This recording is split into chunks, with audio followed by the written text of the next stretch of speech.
Good morning. Naku, ang daming lamok. Dito ako sa aking trabaho today. Ako ay mag-farming day na naman. Nag bago ako mag-umpisa ay mag-video muna ako kasi ako lang mag-isa eh. May daw si grandpa, mayroong therapy. Kaya mamaya pa yun sila.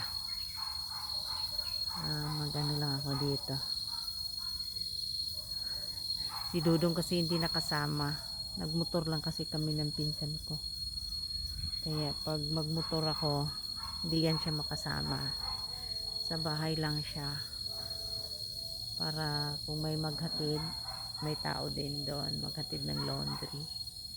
Ganun lang ang ating buhay. Kailangan lang nating magtiis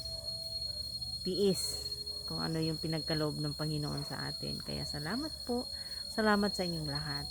Salamat sa patuloy niyong pagsubaybay sa akin.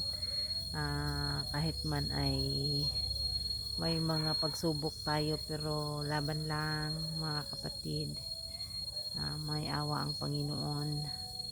Tayo ay palagi lang magdasal sa Kanya at kumapit sa Kanyang mga pangako sa atin.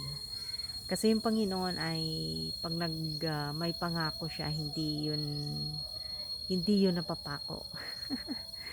God's promise is always there for us. So, good morning everyone. Ako ay salamat po.